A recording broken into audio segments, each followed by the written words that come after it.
Like ved Kanariøyene på Afrikas fastland lærer Europa sine egne kortsiktige interesser gå foran prinsipper om menneskerettighet og fred.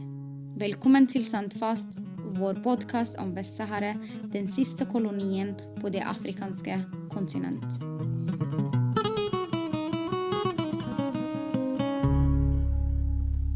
I dagens podkast skal vi gå tilbake i tid, langt tilbake i tid. Til den gangen Sahara-beltet var grønt og frodig. Akkurat nå er jeg på klimakonferansen COP26, og her har jeg møtt Nick Brooks, en engelsk forsker som har spesialisert seg på menneskelige tilpasninger til klimaendringen. Særlig har han sett på hvordan folkene i Nord-Afrika har tilpasset seg klimaendringene over et flere tusen år langt perspektiv. Nick har reist rundt i den veldig vanskelig tilgjengelige delen av Vest-Sahara som ikke er under marokkansk okkupasjon. Her har han gjort arkeologisk kartlegging av alt fra bosetninger til gravplasser og helleristninger. Dette har han utgitt i bøker. So today we are here in Glasgow as part of the COP26, and today I'm speaking with Nick. So we are actually recording this episode after it's almost like past midnight, after a long day. So Nick, thank you that you are still using the last drop of your energy to do this episode with me. So who are you and why are you here? And how did you end up actually as a part of the Western Sahara? Okay, well, thanks, Azria, first of all, for having me on the podcast. It's a great pleasure. I'm basically a climate specialist, and that's why we're at COP26. I've been, as you know very well, supporting the Sahrawi team in developing the so-called NDC, which is basically a national climate change plan. But the reason that I'm here is not because of climate stuff, really. It's because of work I did on archaeology in Western Sahara between about 2002 and 2009 in the field, and then subsequently writing up with my colleague Joe Clark, with whom I co-directed the archaeology project there, writing that and publishing a book in 2018 on the archaeology of Western Sahara. But are you an archaeologist? No, I'm not an archaeologist. That's my big confession. So I'm a climate scientist by background. But after I did my PhD, I was doing some postdoc work in southern Libya, and I was providing environmental and climatic context for an archaeology project. So to cut a long story a little bit shorter, a friend of mine happened to go to Western Sahara to write an article about the refugees. She had studied archaeology at university. She did a visit to the liberated territory and noticed that there were all these amazing archaeological sites there. She was talking about this with the Minister of Culture, and the minister said, well, could you interest some people to come and maybe do some research on some of this stuff?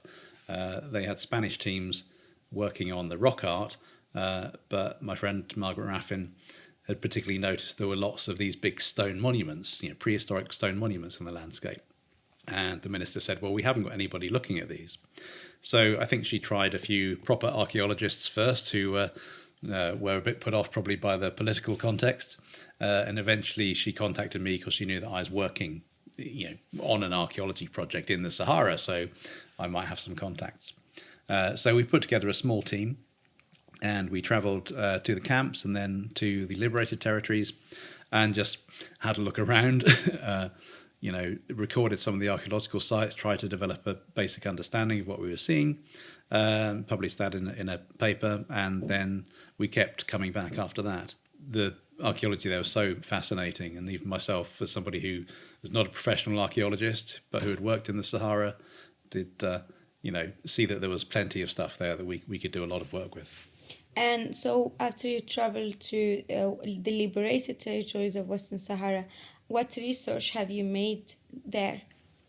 So what we tried to do, on the one hand, we just wanted to record and understand the archaeological record, but we also wanted to try and place this in its environmental context. So there is a climate angle here. The archaeology of the Sahara is really the archaeology of prehistoric peoples adapting to very severe changes in climate.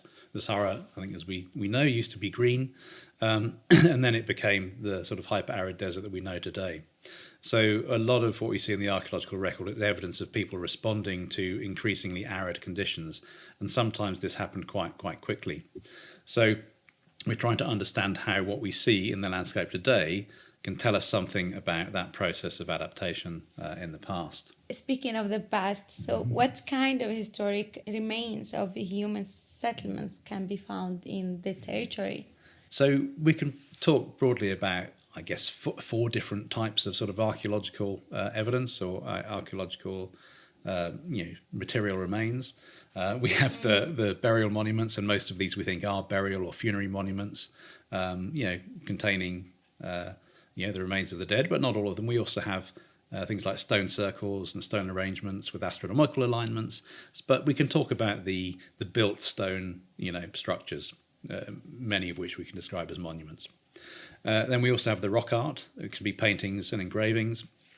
And this is also very widespread throughout Western Sahara and the Sahara at large. And then we have the pottery remains, the ceramics, and also worked stone tools, and the remains of stoneworking. So they're the four, essentially sort of basic types of archaeological features that we find, that are very visible on the surface. And these are, all over the liberated territory and, all over the Sahara and all over Western Sahara. So there's a really, really rich archaeological record there that we can, weave a story from. Mm-hmm. So what do these sites tell us, or what were you finding?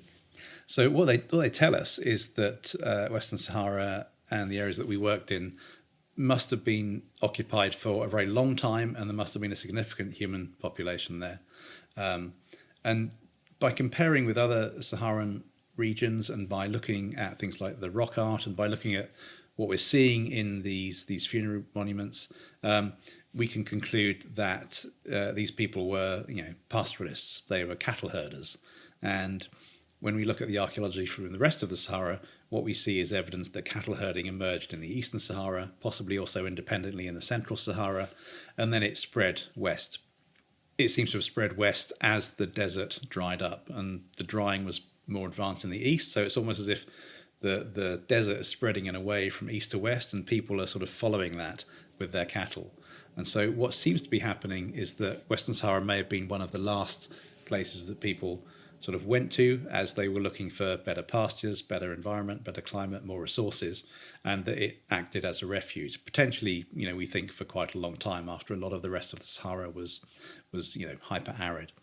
Even today, although, Western Sahara is a desert, a lot of parts of Western Sahara do have quite a bit more rain, not lots of rain, but more rain than, say, similar latitudes in the Central Sahara in Algeria or in Libya, for example. So relatively speaking, it's a little bit more humid. So we think that, this is probably the case in the past, that resources were more abundant there, and it probably would have supported people for longer than a lot of the other parts of the Sahara. Do we know anything about who these people were?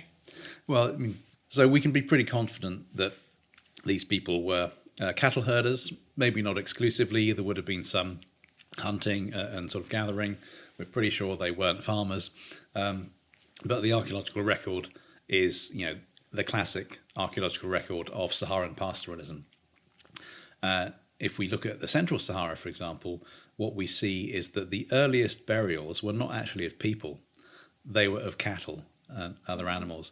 But it seems that this monumental funerary architecture, these big stone monuments that people ended up burying their dead in, they started off more around rituals of cattle herding and sort of cattle butchering, and then sort of ritually burying the cattle remains, possibly during periods where different groups would come together in a big sort of feast and a big gathering, maybe to sort of find partners or whatever. This ritual that started with the burying of cattle in these monuments, then over time sort of turned into the burials of people, sometimes also with animal remains as well. But we can see this development in the Central Sahara from cattle burials through to human burials. And this seems to happen as things got drier and as resources became less abundant. And there are theories that what we might be seeing is as conditions became harsher, society became a little bit more unequal. So you had the more important people being buried in the large burials. And actually in the south of Western Sahara, right near the border with Mauritania, so in the sand dunes to the east of the mountains near Zug, we have these absolutely enormous, funeral monuments. In fact, the first time that we came across any of these, it was a sandstorm, so the visibility was pretty poor. We thought we were driving up a hill, and we realised that when we were on top of this hill, we had actually driven up the top of a monument, something about 5 or 6 metres high, and so large you could physically drive your vehicle up it. Not something we'd recommend if you want to look after the archaeology, but we weren't sure what it was at the time. Yeah. But so you have these absolutely huge monuments, but big complexes of them, and these would have taken an enormous amount of human labour, an enormous amount of organisation. So we're talking about pretty sophisticated, well-organised societies that had lots of manpower. We're not just talking about a few people herding their cows. So this is really fascinating. You have these complex, highly organised, possibly quite hierarchical societies producing these enormous monuments that very few people are aware of. They're not quite the pyramids, but I guess they're the next best thing. This type of stuff is really fascinating. And then in the vicinity of these monuments, we have evidence of human occupation. You have grinding stones, you have rock art, rock engravings, and again, then you have along the sort of rocky outcrops and along the banks of the wadis around Zug, for example, you have these lines of funerary complexes. So you'll have long linear arrangements where there are lots of different types of burial monuments. And if we look at the time periods involved here, we know in the Central Sahara people started making these monumental burial structures maybe around 7,000 years ago, possibly a little bit earlier. And in Western Sahara, we have dated a couple of these monuments, and they're really late. They're about 1,500 years old. So we're getting well into the historical period here. So we don't know precisely when this sort of practice emerged in Western Sahara, but we think probably sometime after about 6,000 years ago.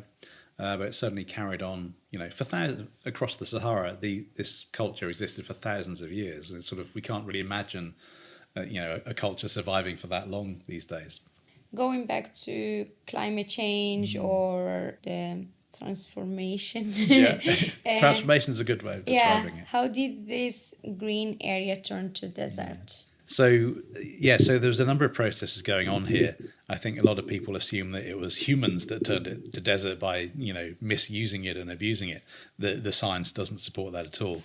What happens in places like the Sahara, and in fact the whole, arid belt of the Northern Hemisphere, so we're talking about the dry parts of North America, in the US, and all the way from West Africa across to China, over tens, hundreds of thousands of years, there are cycles. So if we go back about 110,000 years to the last sort of warm interglacial period, the Sahara was green. And then when we had the Ice Age, the Sahara was even bigger and drier than it is today.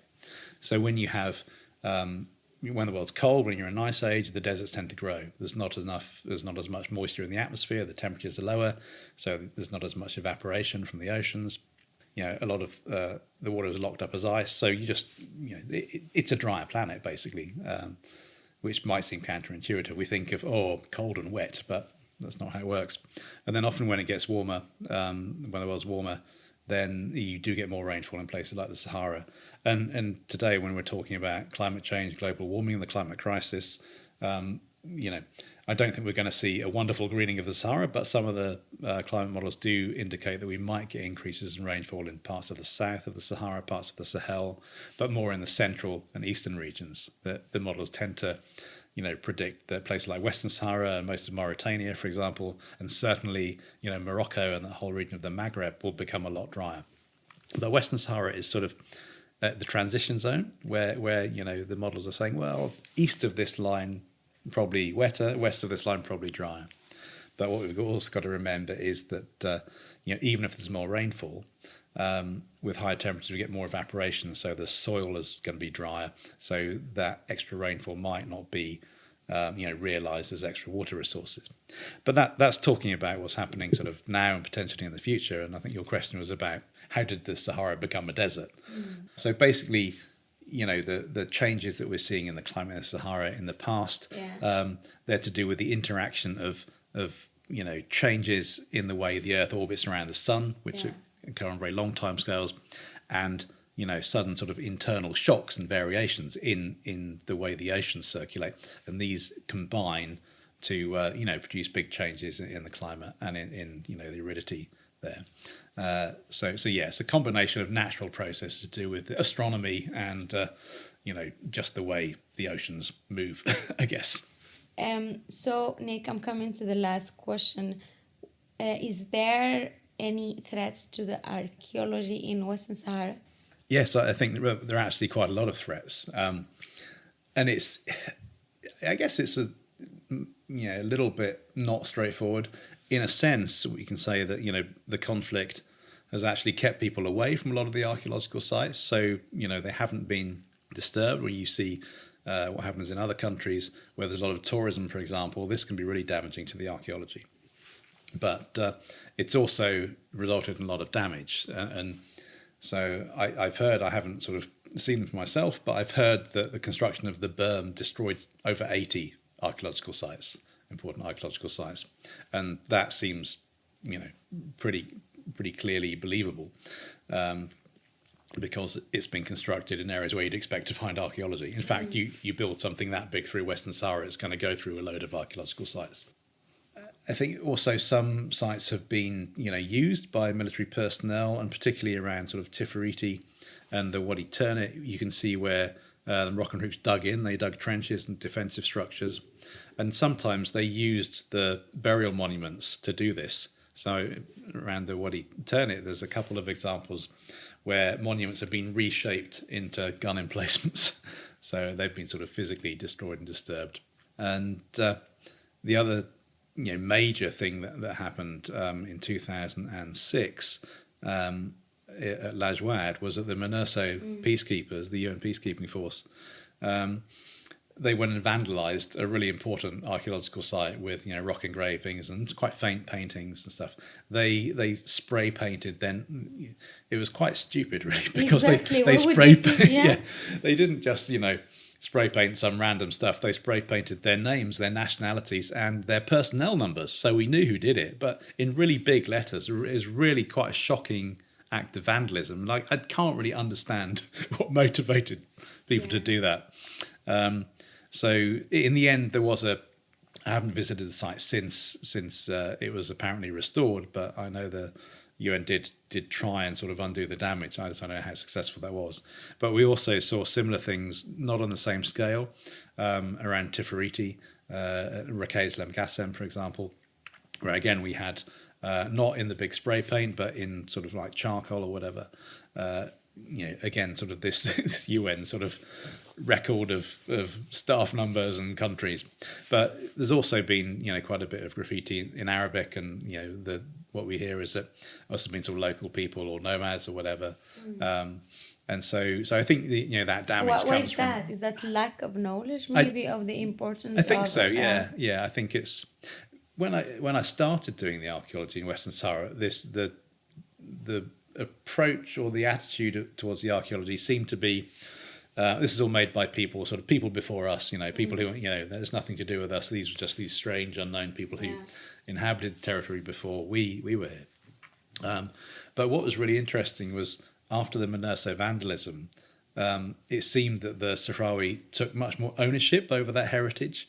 So people became, partly because they didn't like MINURSO very much, because they were meant to be organising a referendum and had failed to do that for decades.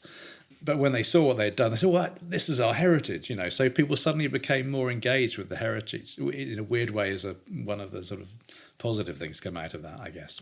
So, but clearly some people, still don't see that the archaeology is anything to do with them, and defaced it sort of unthinkingly.